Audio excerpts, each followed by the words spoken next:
Good afternoon, everybody. My name is Vince Catula, and I serve the departments of PDS and APCD. And today I wanted to go over how to master an overview, what goes into an overview, and what folks are looking for when they're reading an overview. So the purpose of an overview is to briefly explain to the reader what the action before the board is. You can consider it an executive summary, if you will. Things to keep in mind when writing an overview are the basic W's: who, what, when, where, and why. Overviews shouldn't include minor details, but they should be able to accurately explain what's before the board and what actions the board will be taking a vote on. Relevant info should also include previous hearings.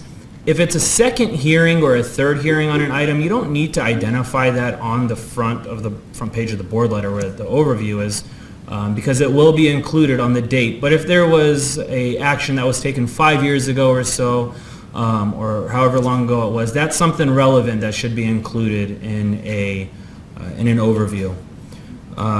Relevant communities, if it's within a specific planning area, that should be included.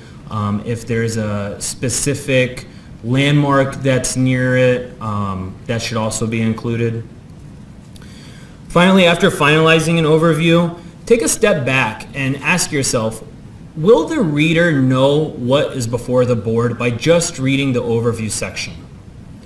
And a way to test that is, as Tegan mentioned earlier, bring in some staff that don't necessarily know what the action is about.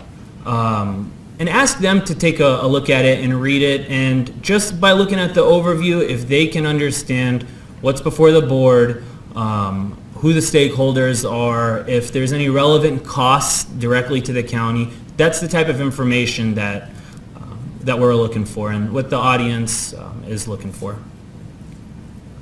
Keep in mind that various audiences, both within the public and within the organization, will sometimes just read the overview and not read the remainder of the board letter. And it's for that reason that the overview is one of the most important sections of the board letter.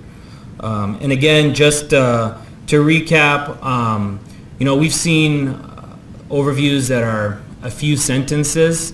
We don't have a fixed length. We can't just say 1 to 2 paragraphs or 2 to 3 paragraphs. It's about the action, the content, and are you really getting the message across in the overview, and is it telling the entire story without going into fine details? And with that, I'll pass it over to James.